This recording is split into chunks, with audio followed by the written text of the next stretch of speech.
Okay, does the Bible allow for evolution? Is the theory of evolution something that can fit into proper interpretation of the Bible? Thanks for joining us today. I'm Pastor Josh Barnes, and you are watching the Bible Explained live stream. Thanks for everyone joining live and those who are watching later. It's good to see you guys. I'm looking forward to interacting with you about this content. What we're asking is, what is the intended interpretation of the biblical text? We're not really getting into here the scientific data. There are scientists who argue that the data suggests a young Earth. There are many more scientists who argue that the data suggests an old Earth. I am not a scientist.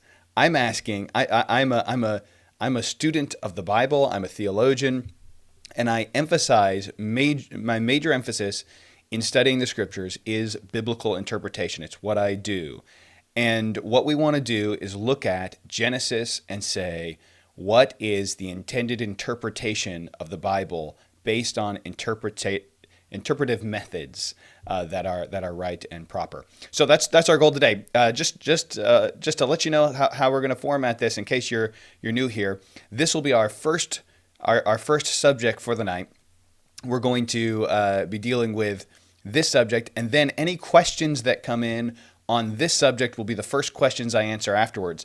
But it's a live stream. It's a live Q&A, so ask any questions about any subject, and those will be backloaded at the end after we're done with the questions about this subject, about creation, evolution, and the age of the earth, biblically speaking.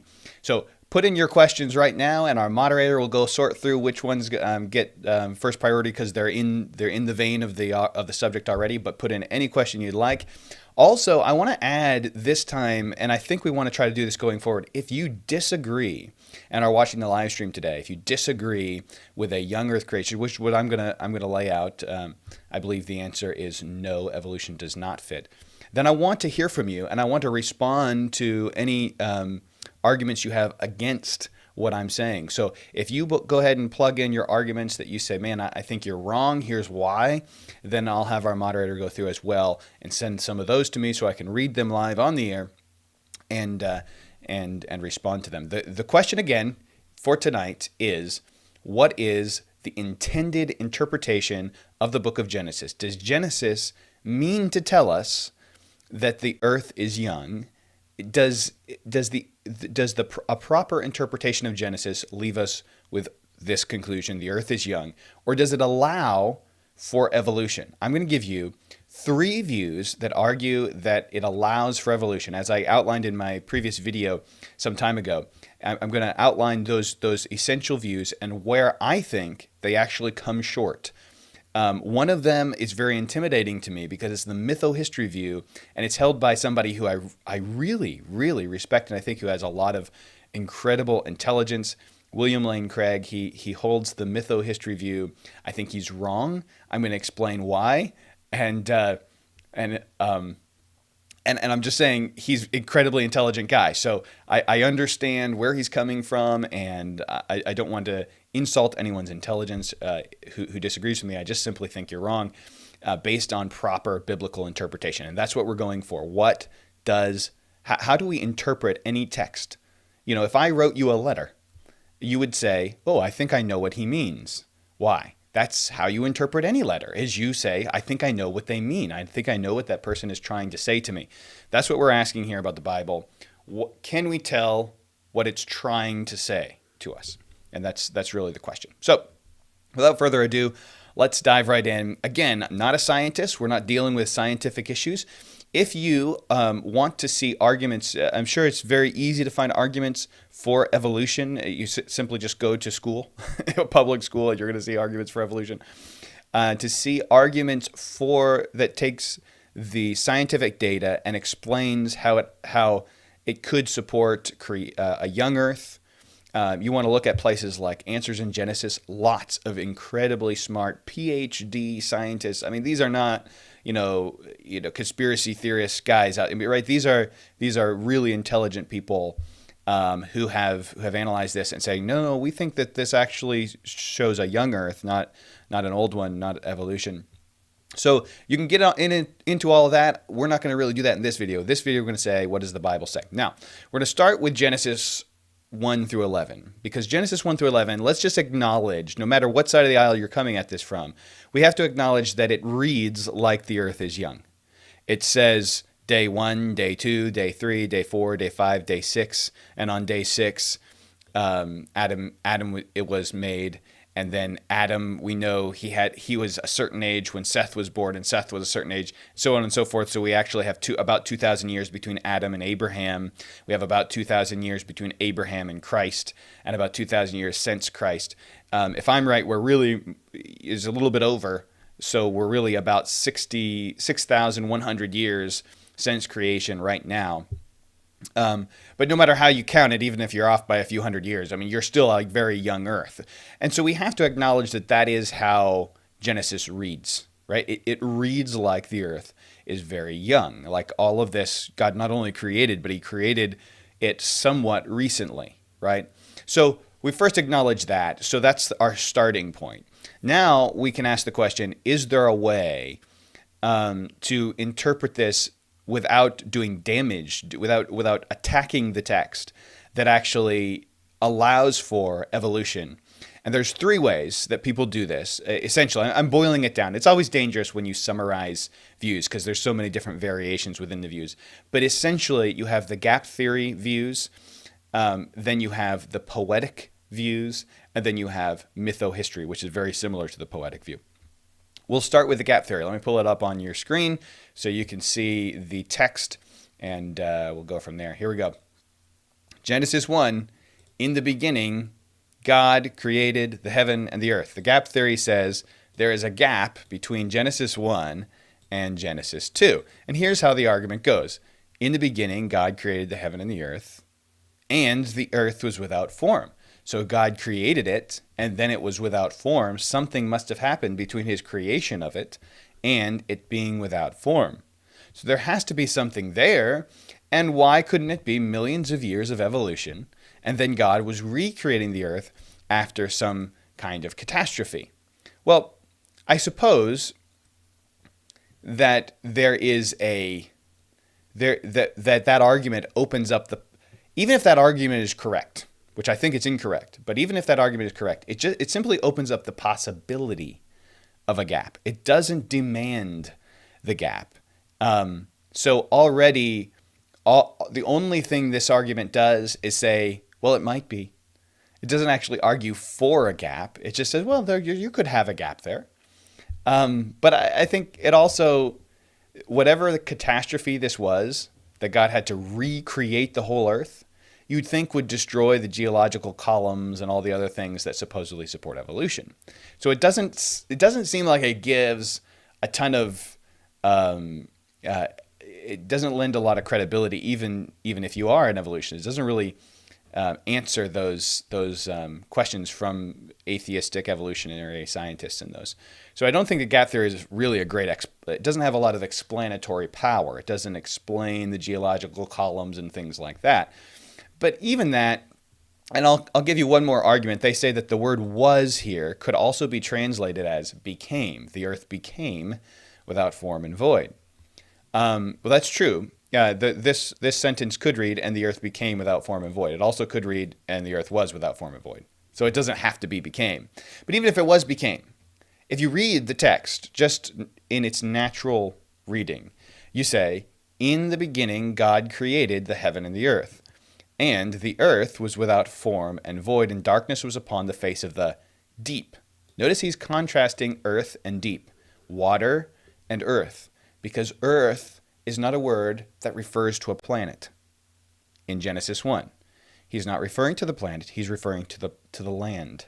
Look what it says down in verse 7. God made the firmament, divided the waters which were under the firmament. I'm sorry, no, it's not 7, it's here, verse 9. God said, let the waters under heaven be gathered together into one place, and let the dry land appear. And it was so. And God called the dry land earth.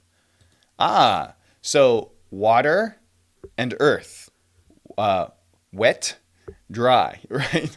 And so he says, when he created the heaven and the earth, the land, was without form and void, and it was essentially covered in water. You couldn't see it. It was formless. It was void. It was just there.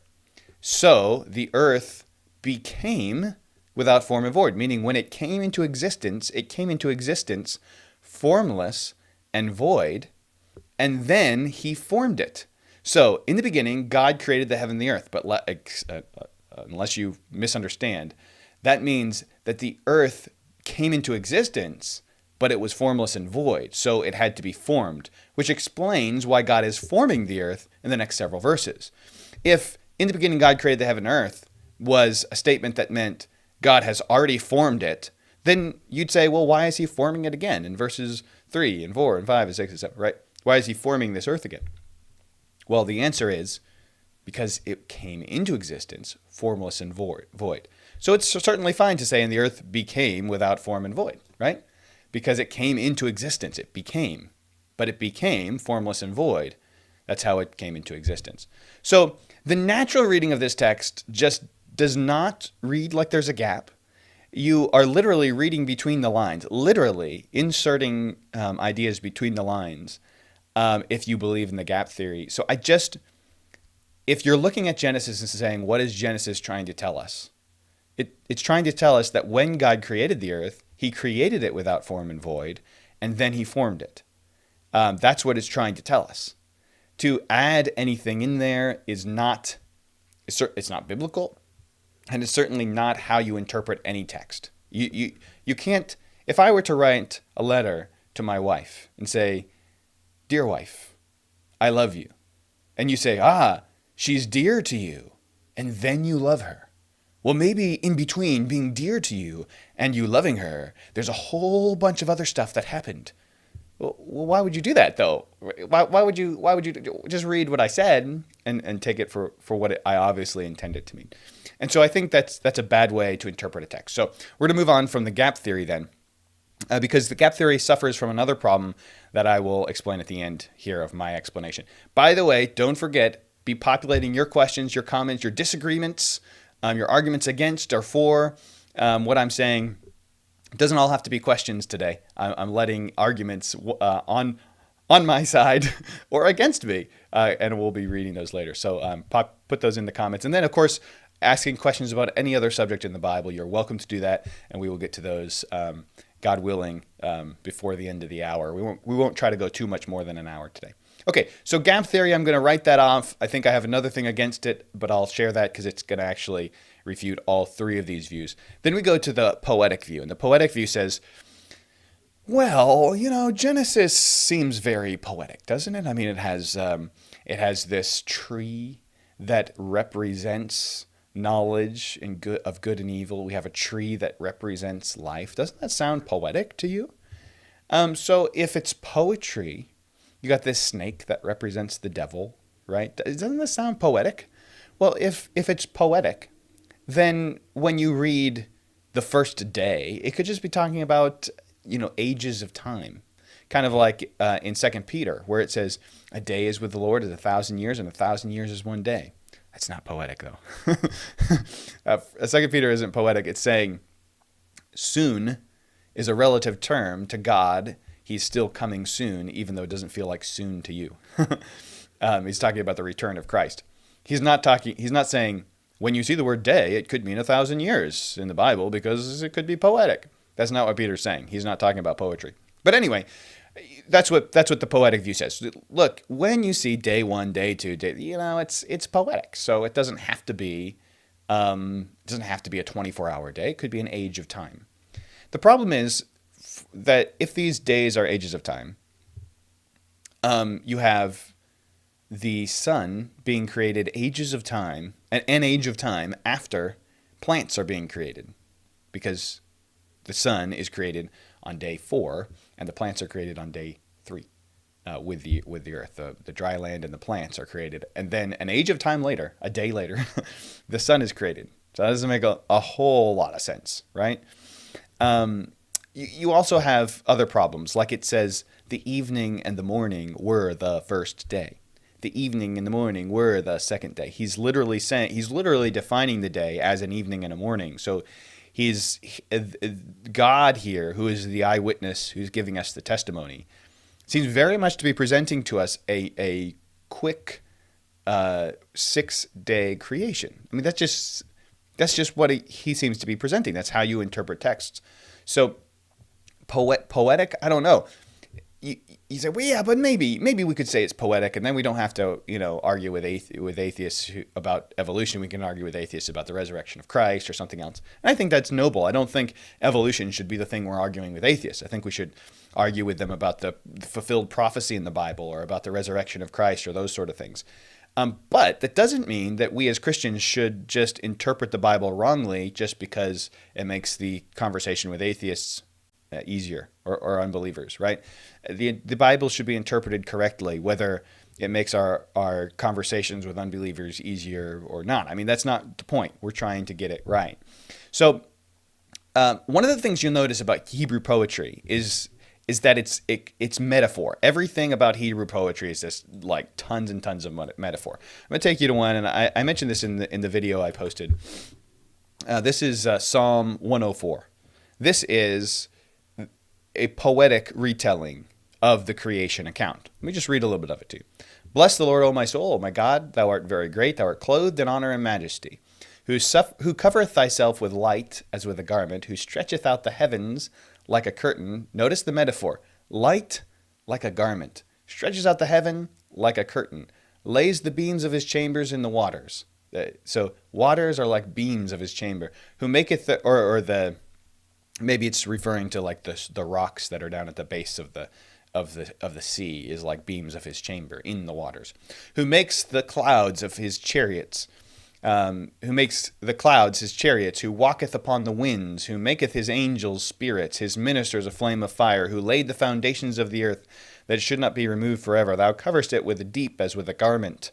The waters stood above the mountains. At thy rebuke they fled, and at the voice of thy thunder they hasted away. They go up by the mountains, they go down by the valleys, unto the place which thou hast... You see how this is all metaphor. Everything is metaphor. Everything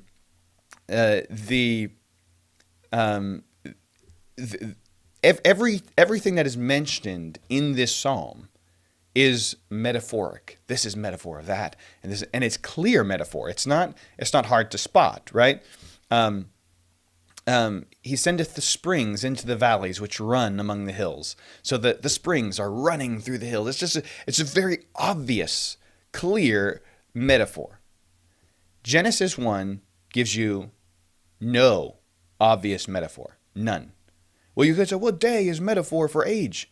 Yeah, but it doesn't give that obviously. Look at how the poetry says, well, I'm talking about clouds, but it's like a chariot. I'm talking about angels, but it's like a flame of fire. I'm talking about this, but it's like that. None of that in Genesis. It's just day 1. It's evening and morning. Day 2, evening and morning. Day 3, evening, morning. So there's nothing textual about Genesis that looks like ancient Hebrew poetry at all. If it's ancient Hebrew poetry, it's not like any other ancient Hebrew poetry that's in existence. So you'd be completely free. You get to heaven and say, man, Lord, I really didn't think that was poetry. And God's like, that's okay. Because, it's not like any other poetry that's ever existed ever. So I didn't expect you to believe it was, it's like what we're doing when we're reading the Bible is asking what is intended by this text.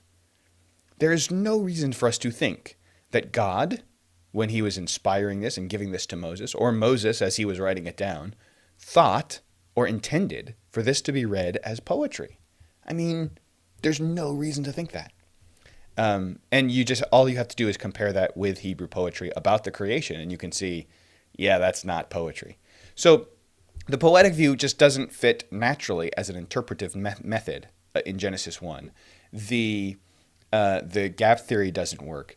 But here's the one that is super convincing until you look in a little bit deeper into it. And that is the mytho-history view.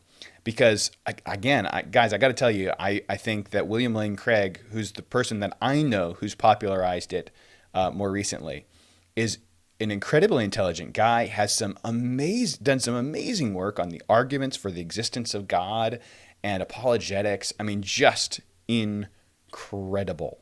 Absolutely incredible. And he is a big mytho-history proponent. Probably, as far as I can tell, he's the guy who's popularized the mytho-history view. Let me explain what the mytho-history view is. The idea of the mytho-history view is that there are lots of ancient texts of ancient peoples who speak about a creation account that looks like Genesis 1 through 11. It has only they put their gods in the place of Yahweh God, Jehovah. They have, by the way, these texts predate Moses writing down Genesis. We have ancient Sumerians in the Eridu Genesis. Actually, that's kind of like the primary one. That's like the oldest one. That's the one everyone talks about, the Eridu Genesis. And they talked about their gods creating the world. They had like a sin thing that happened, and then you got like this is my understanding. I haven't read the whole thing. You have sin that happened. You have a genealogy that goes from there to their kings, to the kings of the Sumerians, to their ancestors, and you have like a flood story. And you also have other things throughout in other places around the world in ancient societies. You have flood stories, creation stories, all these different pieces that you find in Genesis. You find in other ancient societies in these documents. And so the idea of the mytho-history is that this was a category of writing back then. That back then they would tell moral truths to their children by making up myths to emphasize moral truths. And so they would make up myths, give them to their children, and it was their way of saying, here's the moral things you need to know about the creation of the world. And so God was doing that to Moses. He was saying, here's the moral things that the essential truths that they need to know about the creation of the world, sin, judgment, I created it, all that kind of stuff. And he's doing it in a way that they're used to in a mytho-history.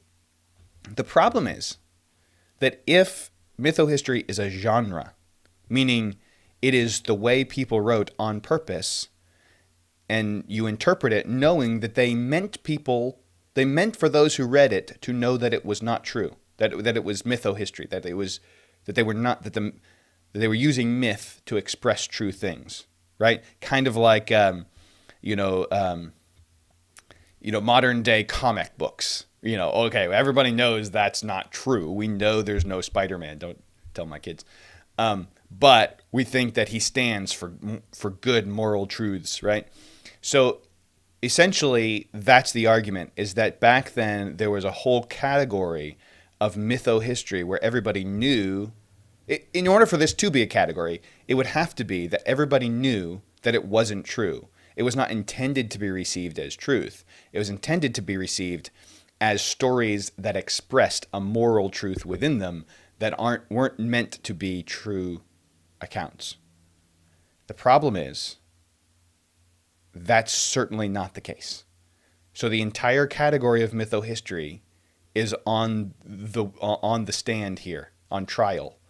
Because if the category of mytho-history exists, it would have to exist because the people who wrote mytho-history intended for it to exist. Meaning, the person who wrote down the Eridu Genesis would have to be writing it thinking, I'm making up false things, like mythological things, to express truths about our heritage. But the people writing down the Eridu Genesis and the people reading it worshipped the gods in the Eridu Genesis, meaning they believed it. The writer, the people receiving it, they didn't think this was an untruth that expressed truths. They believed this was true. Sorry about that. They believed it was true. So then mytho-history isn't a thing because the people who wrote these mytho-historical accounts believed them. Furthermore, here's the thing. Mytho-history, if it were true, would have to explain why Genesis agrees with all of these other accounts. Let me give you an example. Got a tickle in my throat. So here's the thing. If Genesis is true, like actual history. God actually created the world in 6 days. Adam and Eve actually sinned. They were actually from them actually came all the descendants of humanity, and there was actually a worldwide flood.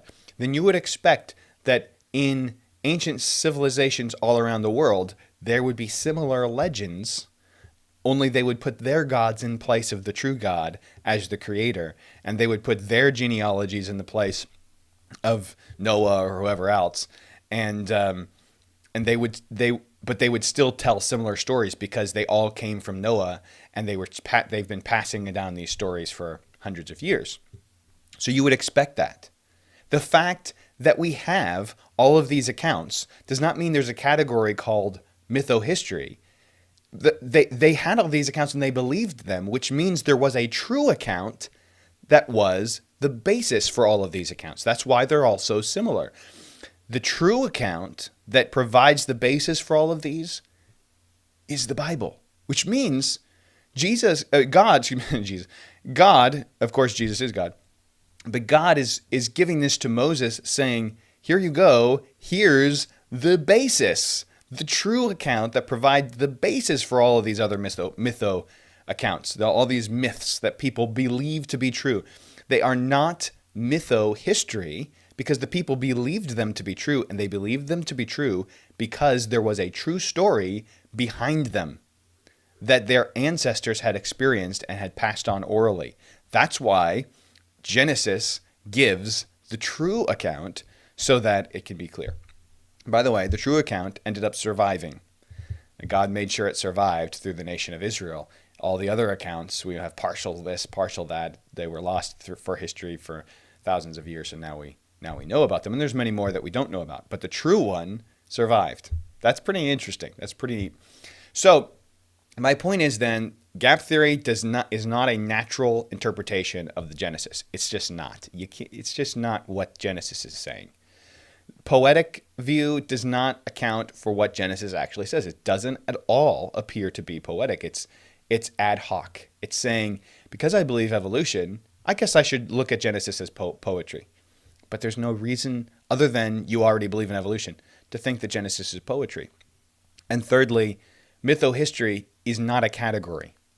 Because if the Bible is true, then it proves that all the other accounts were trying to retell the true account, and they just got it wrong. Okay? So that's not mytho-history. It was an attempt to recount true things. Mytho-history does not exist as a category if the Bible is true. If the Bible isn't mytho-history, then all the other accounts were based on the true thing that happened that God told us about in the Bible. Therefore, if the Bible's not mytho-history, there's no such thing as mytho-history, which means if there's no such thing as mytho-history, the Bible couldn't be mytho-history. Do you understand how circular the argument is for the Bible being mytho-history? Well, there's this thing called mytho-history, and the Bible is mytho-history. How do you know there's a thing called mytho-history? Well, first I have to believe that the Bible is mytho-history, and then I can create a category called mytho-history, and then I can say the Bible is mytho-history. That's not how you argue anything, really, and it's also not how you interpret a text. You interpret texts by saying, what did the author mean? And there's no reason to think, no reason to think that God meant to give us mytho-history in Genesis 1 through 11. And then the final thing that I think debunks all of these is the book of Romans. Now, I'm just going to go to Romans 8 for sake of time, so that way we can get right to your questions. Guys, populate your questions into the question box below. Questions, arguments against what I'm saying, arguments for what I'm saying, anything that's like really well thought out that just really kind of gets our moderator's attention, he'll send over to me and I'll read it. And then questions about anything else that you'd like to talk about before we close out today. We still have about half an hour, so we're not in a hurry. Anything that has been bugging you on your mind, put it in there and we'll be happy to get to it. All right, so the last thing I want to get to is Romans. Romans chapter 8 is really where we want to go. But understand that throughout the book of Romans, Paul has expressed this idea that death has come to all men by sin. Because of man's sin, they die. Death is the result of sin. The wages of sin is death. Now understand that an evolutionary perspective has to say death existed all the way through all of millions, billions of years of history. And only when man came, there was no death for man, right? A theistic evolution, we'll have to say. Well, there was no death for man until after Adam sinned. But there was death for all the rest of creation. But look with me at what Paul writes in Romans chapter 8. He says this, verse 18, "For I reckon that the suffering of this present time are not worthy to be compared with the glory which shall be revealed in us." That's talking about one day when we get glorified bodies. Our suffering now, it can't even be compared with the glory of that body, of that existence. Excuse me. "For the earnest expectation of the creature." Now notice how he's going to use creature in this text. He's going to use creature to refer to created beings that aren't human. Watch, I think that'll become very apparent in just a moment. "For the earnest expectation of the creature," meaning created beings that aren't human, created beings that aren't human, "waiteth for the manifestation of the sons of God." Okay, so created beings that aren't human is creature, because sons of God is human. Humans that are saved, that are going to have a salvation. So the rest of the creation is waiting for God's children to receive their new bodies. Why? "For the creature," the rest of creation, "was made subject to vanity," meaning they were made subject to pain, death, the curse of sin. The curse of sin came on the rest of creation vainly on their behalf, because it wasn't their will. They didn't choose, not willingly. "But by reason of him," that's us, "who hath subject..." So the him could be a human, Adam, or the him could be God. In fact, I think I'm gonna adjust my statement here, because "him who hath subject the same in hope," meaning God brought the curse of sin on all of the creation when Adam sinned, because he wanted Adam not to hope in this life, but to hope in the next one. So it was for the purpose of hope. So I think the him then would be God. I misspoke there. "Because the creature itself also shall be delivered from the bondage of corruption and into the glorious liberty of the children of God." So the rest of creation is delivered out of the curse of sin when the children of God are redeemed, which means they went into the curse of sin after Adam sinned. They come out of the curse of sin after Adam's race is redeemed. So the rest of creation dies and suffers pain and agony because of Adam's sin, because of the sin of man. Therefore, you can't have evolution. It doesn't work. Look at verse 22. "For we know that the whole creation groaneth and travaileth in pain together until now, and not only they, but ourselves also, which have received the first fruits of the Spirit." Meaning, the rest of creation has pain and suffering and death because of our sin. Meaning, before Adam sinned, there was no pain or suffering or death. Now, you can't make Romans 8, interpreting it correctly. You cannot, I don't think the word correct is fair. You can't interpret it with proper interpretation methods that are seeking the intended interpretation written that was meant by the author, by Paul, and by the Holy Spirit who's inspiring Paul. You cannot look at that and say, what did Paul mean? And then come to the conclusion, well, he meant that pain and suffering has been in the world for billions of years before man came into existence. And then man came into existence and God said, see, all this pain and suffering, that's because of you, because you're about to sin. That doesn't work, right? That's not the plain interpretation of the text. That's not how we interpret texts of Scripture. And this is important, because if there are no rules for interpreting texts of Scripture, then what we're doing here is pointless. We can't interpret anything. It's all just whatever. We're just making comments, and we're just going to argue till we're blue in the face, unless there's an actual rule that says, here's how you do it. And the rule is obvious. The rule for interpreting Scripture is finding the intention of the author. And the intention of the author seems pretty clear. Genesis 1 through 11 tells us the earth is young. Everywhere else in the Bible just confirms it. Now, you say, but what if we were to find that the Bible, we were to find absolute 100% evidence that evolution is true, that like there's undeniable. Well, first I'd say, well, what is undeniable evidence? I mean, this is something that nobody saw, the creation of the world. The only person who saw it was God, and he wrote down what he wants to write down to us.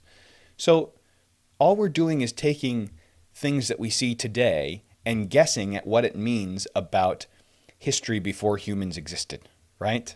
And I think those guesses can often be misinterpreted. I think that evidence can be misinterpreted. But let's say we found out without a doubt that, somebody time traveled into the past and saw that the earth is billions of years old.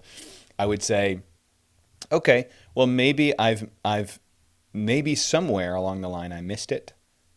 Here in this passage, I must have been wrong about my interpretation, but that hasn't happened, guys. And a lot of people treat evolution as if somebody traveled into the past and saw it and it's done. It's set in stone. It's not. It's not. That's not happened. Okay. All we have is people looking at what exists today and guessing at what that means about ancient history. We don't have anyone who was there or wrote, right? All we have is guesses. So I think it's very reasonable for us to just say, well, let's just look at the Bible and interpret it the way that it clearly wants us to interpret it, and then say, okay, well, I believe that. I believe that. All right, so let's go to your questions. Let's see what we got populated. Again, one more time, I'll say this just for those who are just now joining us. Go ahead and put in your comments, questions about this particular subject, arguments for or against what I've presented here, and then also questions about any other subject that you'd like, and we will squeeze those in. All right, let's first go to this question. It says the Genesis creation account does not qualify as historical, but as a royal chronicle. Oh, that's interesting. I've never heard that specific phrase used. Royal chronicle, it's a royal chronicle kind of literature intended to convey a great accomplishment of a mighty king. The mythological aspect of the Genesis account lies in its direct adoption of mythic elements from surrounding cultures, Egypt, Mesopotamia. It rejects their partial claim of creation by their gods, instead making the claim that Yahweh spoke and it was so. The Genesis account, then, is not so much a proclamation of history, but a proclamation of Yahweh as so much greater than the cultural gods of the day. The definitive refutation of young earth creationism is that they are distracted by details that aren't meant to be taken literally, and thus miss the actual story. That's by the way, this is a quote that the moderator thought would be good for me to respond to. So this is a moderator question getting in there first. But this is a quote from Roy Wilson, who's a retired pastor who has a degree in science, and it's something that's online that you can find. That's pretty much the mytho-history view. Essentially, it's just called something differently. What did he call it? He called it the Royal Chronicle. Essentially, he's saying this is God saying, all those other stories that you've heard about creation, well, really, let me tell you what the truth is. And then he's taking those mythological things and saying, really, that was me, really, that was me, really, that was me, but he's using mythology to say it. The problem is that to come to that conclusion, you first have to already assume that the Bible, that Genesis 1 through 11 can't be true. So you already have that circular reasoning, right? Because otherwise, those accounts aren't mytho-history either. They are true accounts that got things wrong as they retold something that really happened, if the Bible is true. So you first have to reject Genesis 1 through 11 as accurate history, and then you can slap on it a label that it is, mytho-history or royal, what do you call it? I keep forgetting his Royal Chronicle, right? So first, the Bible is a Royal Chronicle, so that way all these other things are mythologies, and then the Bible can be the Royal Chronicle. But if the Bible isn't a Royal Chronicle, taking all these mythologies and saying, no, it's really about me, then all those weren't mythologies. Number one, because everyone who wrote them believed them. And number two, because they would have been retelling a true account, the reason that they're all very similar, even though they're from all kinds of different places all around the world, is because they're retelling some common account that really did happen. God is saying, that was me. I'll tell you the real account, right? And so therefore, the most reasonable thing, even on this view, is to say the common denominator, the thing that gives them all this similar quote unquote mythology, and the reason why they all believe this mythology is because there was a flood. There was a creation by God. There was an original Adam and Eve that really did sin and were led astray in a garden. Like these things, excuse me, I'm having a real hard time coughing on this tonight. These things really did happen. So that's the most reasonable way to look at this. I think it's very unreasonable to use circular reasoning just to try to say, well, no, it doesn't have to be that. Okay, let's go to some of the some of your comments here that you put in here. Doki Doki Bible Club. I love that name. That's an awesome name. I might steal that name. No, I won't steal the name. A Doki Doki Bible Club. Is Genesis mytho-history like William Lane Craig has asserted? Doki, I tried to answer. I hope I did answer your question. Let the moderator know if there's more that you'd like to know on that. Jeff says, do you believe the French Revolution was the birth of Darwinianism? You know, Jeff, I really am not familiar with the ties between the French Revolution and Darwin. So maybe that's something on your mind because of the recent movie. What was it about Napoleon? I don't know. That's an interesting thought, Jeff. But I'm not going to try to answer it because I don't really know. So I'll go to one of Jeff's other questions here. Are you familiar with the book We Are Not the First by Andrew Thomas? Again, Jeff, I'm not familiar with that. That is, let me write that down though. Actually, it's written down right here. So I'll look into that, Jeff, because that's neat. We Are Not the First by Andrew Thomas. Not familiar with the book. I'll try to look into it and let you know what I think. And also, we'll go to another comment by Jeff, just since I haven't been able to answer any of his comments yet. Do you believe we were as advanced in technology before the flood as we are now? Now, that's a great question. That's a great question, Jeff. It's a little bit off the topic of this that we're trying to focus on first. But I did say ask any question you want. So let's get into this one. The answer is no. I think I think they were very advanced in technology before the flood. How advanced, I don't know. As advanced as we are now, maybe in some ways more advanced and in some ways less advanced. They certainly had technology. And by that I mean we have found there's a whole category of artifacts that have been found that are called ooparts. They're out-of-place artifacts. When these geologists and things are digging and they find in a lump of coal, they find a bell. Actually, I have a picture of myself. Oh man, guys, I'll have to share it on my Twitter account. It's a picture of me holding a bell that was found in a lump of coal. This thing is really cool. But it's an intricately designed bell inside a lump of coal that's supposedly billions of years old, formed with dinosaurs and long before humans existed. So they've found all these out-of-place artifacts. They found uranium that looks like it's been used as a reactor. They found like little carvings of what looks like airplanes and all kinds of different, things that look like light bulbs, things that look just really out-of-place things you wouldn't expect to find in ancient history. And it underscores the fact that when people are living for 800 years, 900 years, they can learn a lot of stuff. I mean, they can do a lot. I mean, imagine how much we're able to accomplish. One person can accomplish in 70 or 80 years.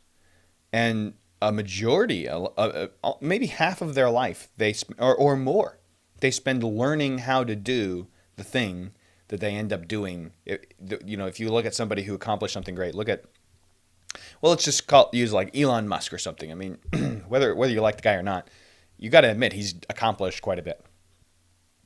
I mean, he didn't accomplish anything when he was 5 years old, when he was 10 years old, right? I mean, he had to go to school, he had to learn, he had to understand this stuff, and then he eventually started to accomplish great things. Imagine if you had 800 years. You could continue learning, you could continue advancing, you could learn your field and learn it better than anyone has ever learned a field ever. You wouldn't have to learn from other people, from books that other people have written that they've learned. You would just continue to learn yourself. And so you would expect, if the Bible is a literal account, in Genesis 1 through 11, and people were literally living for hundreds of years, 800, 900 years before the flood, you would expect that they would have a rather advanced society in a short amount of time. And it looks like they probably did. They probably had some sort of gliders, maybe some sort of airplanes. They probably had some sort of electricity. They may have had some sort of light bulbs. They seem to definitely have had lots of working in metals and things like that, and things that you would not expect. We are, as Jeff actually put it in his comment, we are devolving, not evolving. That's a good way to put it. All right, here's a couple more comments in the live stream, and I'm sure we'll get like many hundreds of more comments after we're done going live. Guys, let me know if you're like, man, I'd love to catch the live stream, and you have a certain time of day that you'd like us to try the live stream at. Willing to refigure that, whatever works best for you guys. I'm going to go through a couple more of these comments and then we'll wrap it up for the night. Here we go. Could you respond to the words subdue and dominion of Genesis 1:28 being used to argue against six-day creation and for a violent overtaking of other people and animals? Okay, so it seems like there's two questions all from one verse. Subdue and dominion, does it mean that you violently overtake other people and animals? And does it mean that it wasn't a six-day creation? Well, let me pull this up and see if I can figure out where excuse me, where that is coming from. Let me see.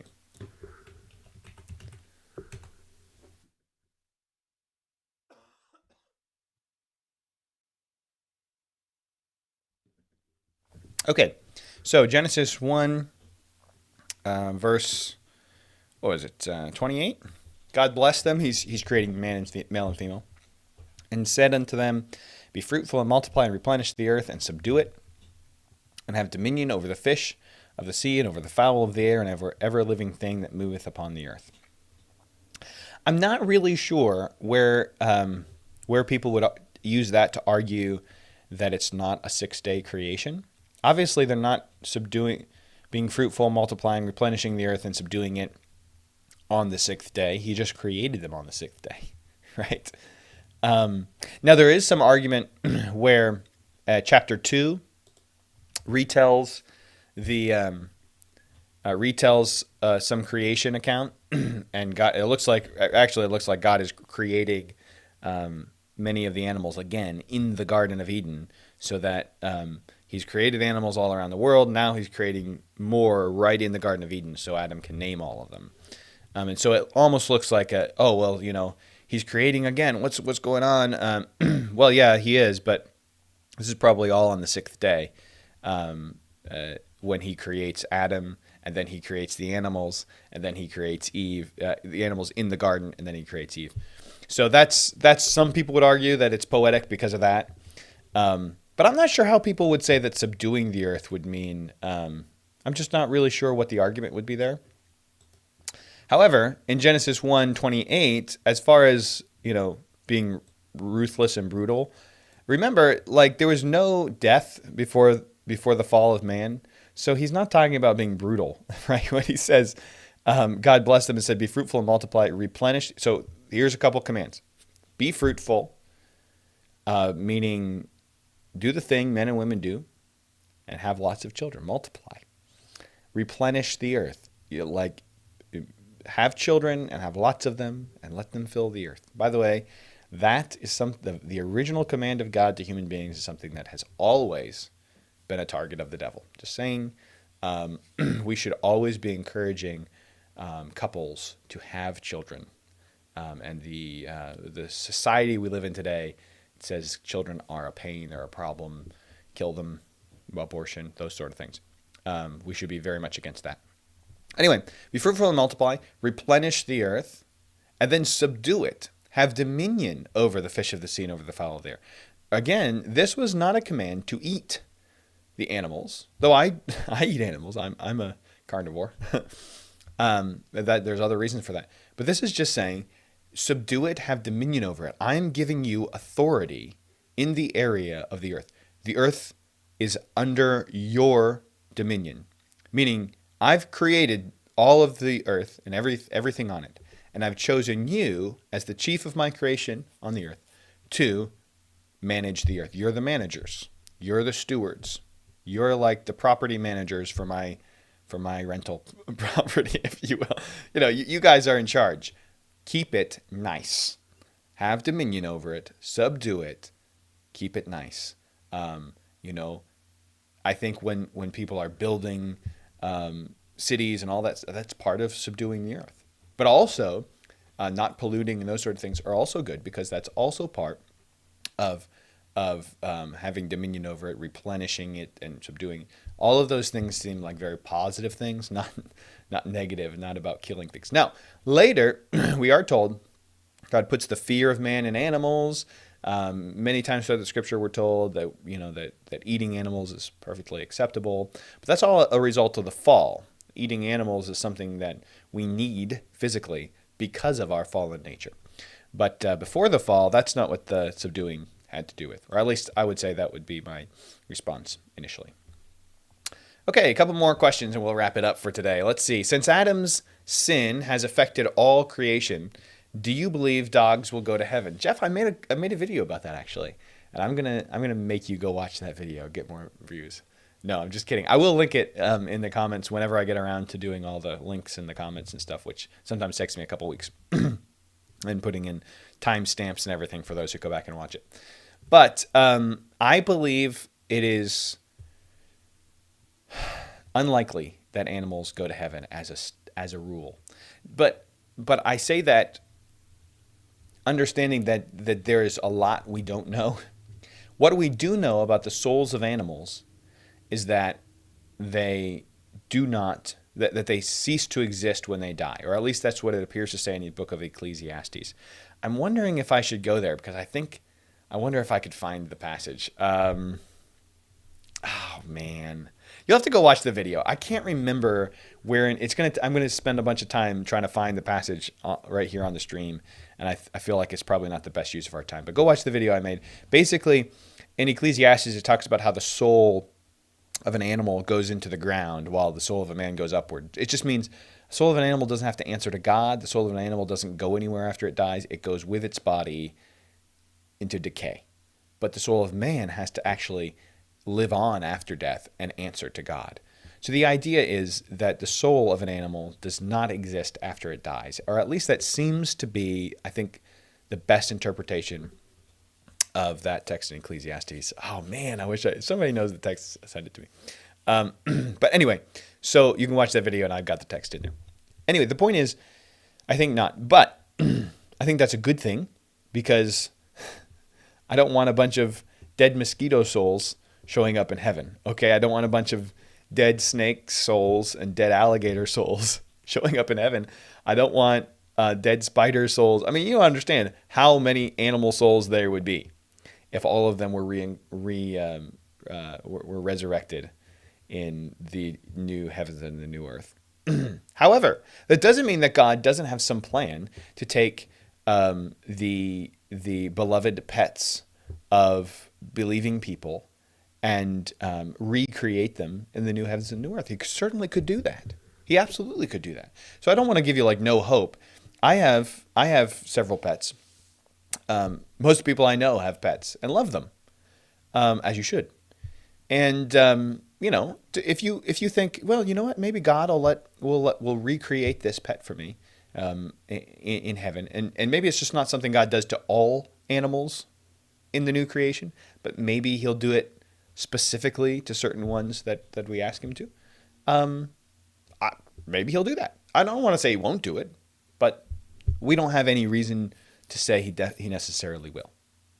All I know is that when you get to heaven, it's going to be wonderful and beautiful, and whatever God just chooses to do on that subject, you're going to say, "Thank you, God, that was right."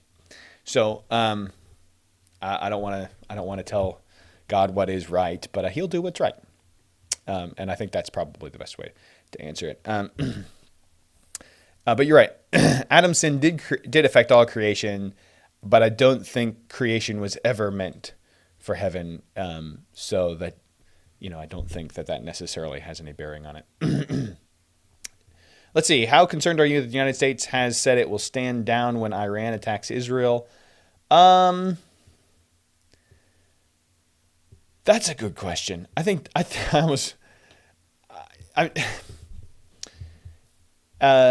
first of all, our faith should not be in the United States. Okay, our faith is in God.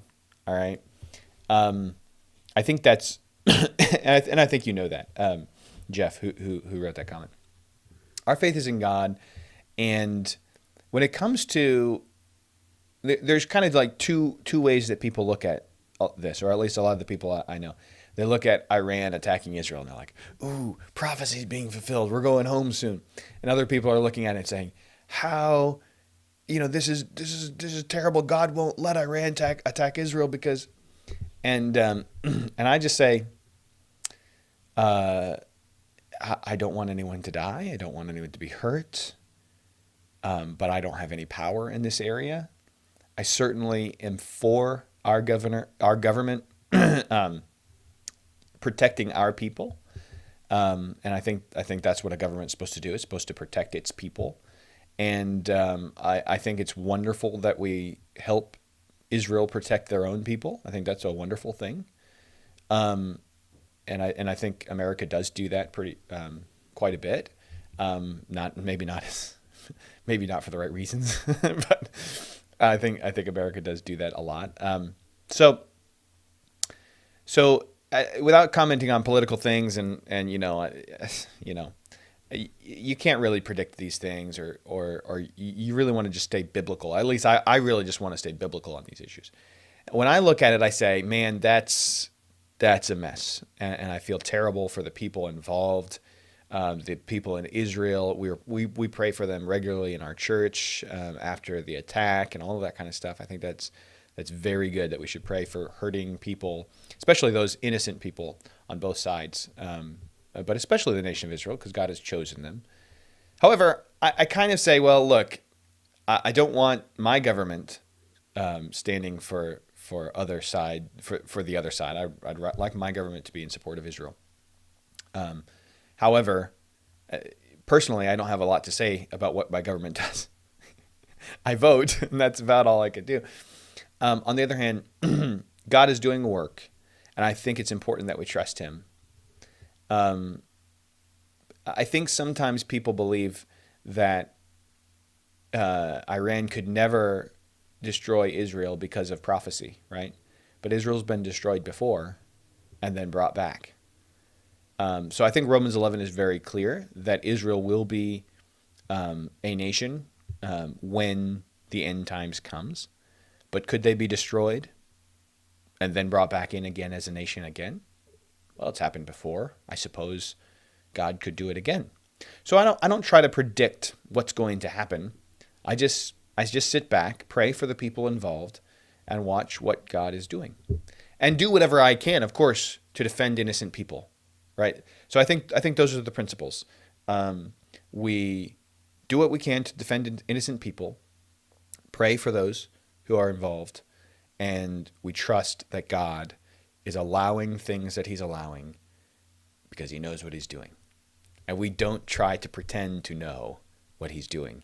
We just know where it ends. We know that it ends with what's described in the book of Revelation. We know that.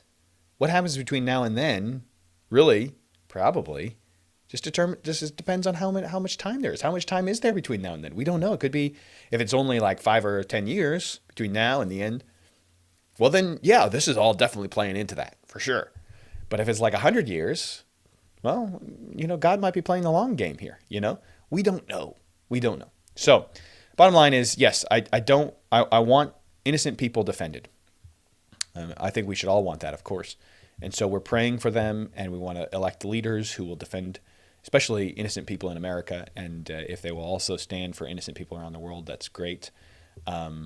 Unfortunately, most of the leaders that exist in any country today are more concerned about their own corrupt things than in actually defending anyone.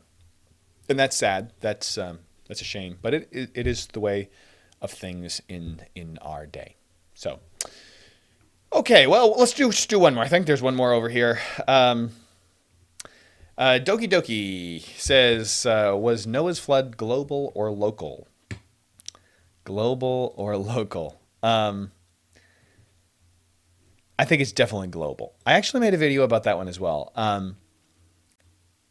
It talks about the tops of the mountains. Let me see. I bet I can find this one. Tops of the mountains. No, where is it? Let's see if I can find it real quick. This has got to be Genesis 7, maybe 8.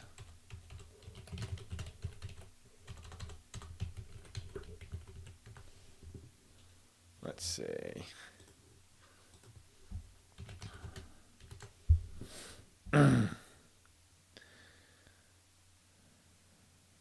Okay, here it is.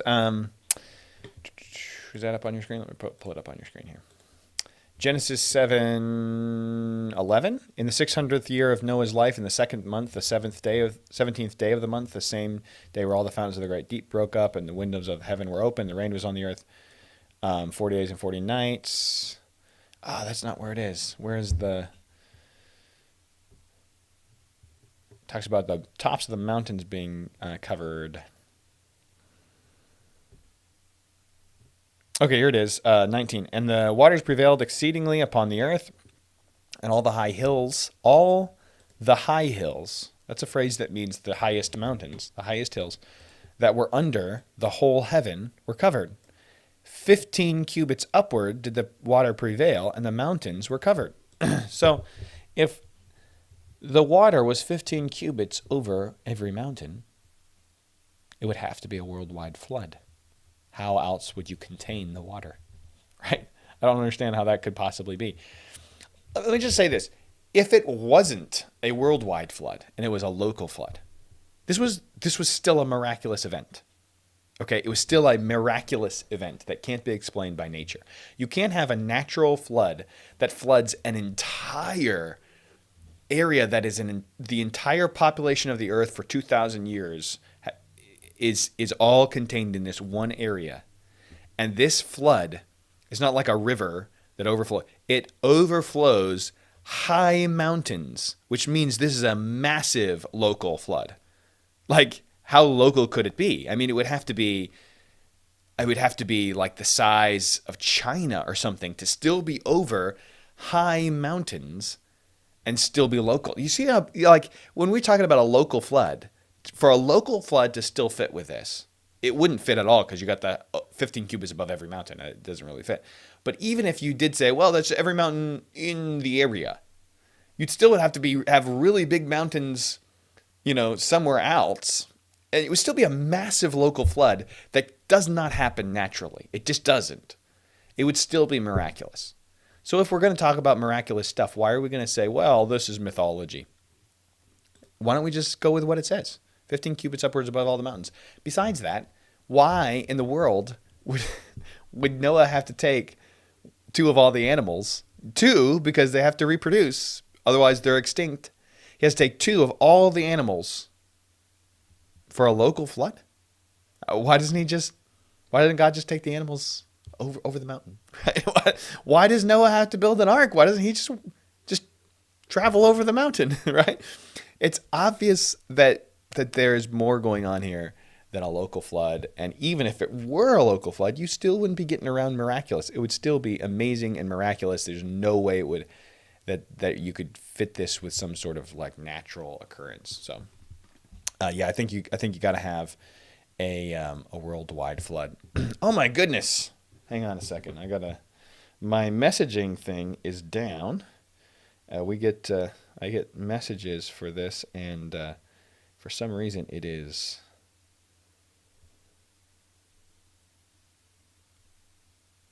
Let's see if I can switch here and get it on my phone. There it is.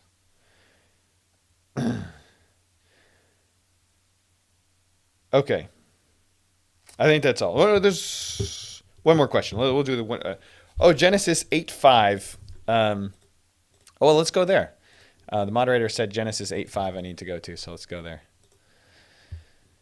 And the waters decreased continually until the 10th month. And the 10th month, on the first day of the month, were the tops of the mountains seen. So again, there you have another mention of the tops of the mountains not being covered. And one last question from Doki. Abraham being surprised at having a child at his old age supposedly proves the long recorded ages in Genesis aren't true. Abraham being surprised at having a child in his old age. Okay. If that's an argument that people use, I think it's a bad one, because it's not addressing the young Earth view. Because Abraham, after the flood, the young Earth view says that after the flood, the climate has changed drastically, and this affects the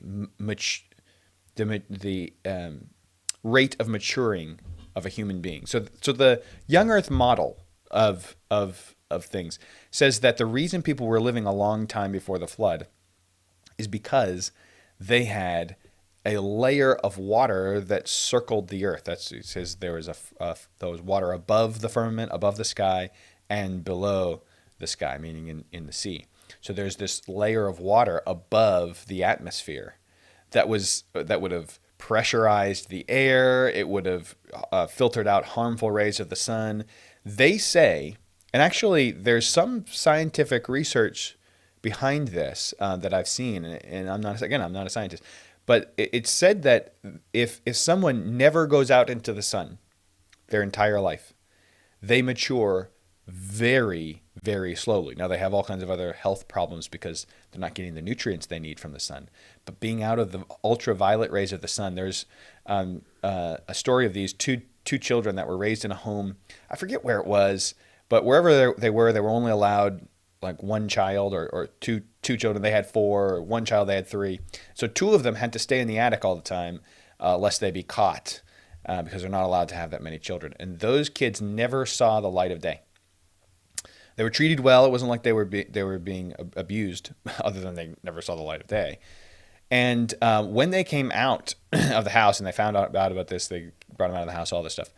Those kids looked like they were 8, 9, 10 years old, and they were like 18 and 20 years old. They had matured incredibly slowly because of the sun. So Abraham is living some 100, 200 years after the flood. So by the time Abraham comes around, he's several generations removed. I think it might even be 300 years. Anyway, he's several generations removed from those who were maturing very slowly. And people are now dying 100 and 150 years old, something like that, which is more reasonable. Yes, his DNA is close to Adam, meaning his DNA has less defects and things, so he's going to live a little longer than we do. And there's less diseases that have developed in the world. After the flood, no doubt there were more diseases that were entered into the population, all that kind of stuff, because of different atmosphere and all that. So he's living longer than some people, but he's not living that long. He lives 150 years. So yeah, it was surprising. His wife looked like a very beautiful woman when she was, I think it was 70, when they went to Egypt or to Abimelech or whatever. He's like, "Oh, you're very beautiful. He's going to want to steal you." So there was some slower rate of maturing there, but not nearly like what it was before the flood, or at least that's the young earth model. So somebody who's attacking the young earth model and saying, well, see, Abraham disproves it, is just not actually dealing with the argument that the people from young earth actually do. Before I go, I do notice that some people in the chat have been talking about the Creation Museum. Guys, I highly, highly recommend visiting. Even if you disagree with young earth creation, I think you should go and just see what the young earth creationists do and what they argue and how they think. They're not... Listen, people tend to think... people who aren't young earth creationists tend to think young earth creationists are conspiracy theory wackos who just won't accept reality. Honestly, there is lots of well-thought, well-researched, well-studied scientific data for this stuff. I'm not a scientist. I'm not going to argue for the science stuff, guys. But there are people who do, and they have actual facts and evidence that they present, and I think it's worth considering. So if you guys get a chance to go to the Creation Museum, go. I went a couple years ago, and I actually did a little tour of it, of the Ark Encounter and a quick tour of the Creation Museum. And I put it up on the Bible Explained, so you guys can go watch that and just kind of get a taste for it. It really is worth it. It is wonderful, and you're going to have a blast. Guys, we're going to wrap it up right there. Let me tell you what we're going to do. I'm trying to spend a whole month on one subject. So what I'll do, hopefully, God willing, if I can get it done in time, we will have a new video posted on Friday, and then at the end of April, I'll post a short of that video, and then the first Saturday in May, I will do another live stream to talk about that subject from that video. So we'll do that the whole month of April will be about that subject. We'll wrap it up the first Saturday of May with a live stream where you guys can express your thoughts on it, and then we'll move on to another subject.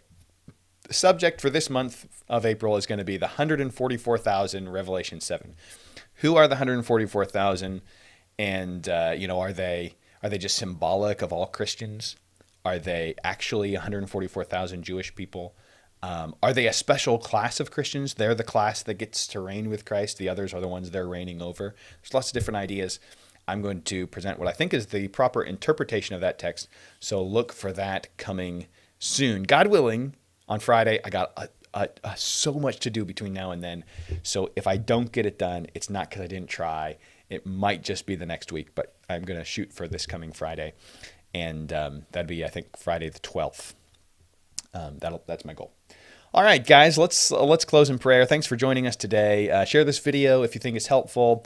If you have not subscribed to the Bible Explained, I certainly would appreciate you guys subscribing. And comment if you agree, comment if you disagree.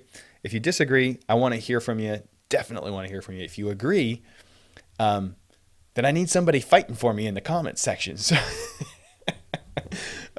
no, let me know what you think, guys. I really do appreciate it. Let's pray. Father, it is such a wonderful privilege to be able to chat with one another, to have brothers and sisters in Christ here on this YouTube channel, and to study your word together. We thank you for the clarity that you've given us in your word. Help us to learn better how we can approach your word, simply trying to find the meaning that you intended for us to find within it. And we thank you for these things. We pray that you bless each and every person who is under the sound of my voice today, Lord. I pray that you encourage them, strengthen them, lift them up, bless and keep them, and prepare them if they're watching this on Saturday evening. Prepare them for the Lord's Day and for meeting with their church family tomorrow. We thank you for these things, and pray that you would continue to bless us with the wonderful presence of your Holy Spirit as you have promised. And we thank you for this in Jesus' name.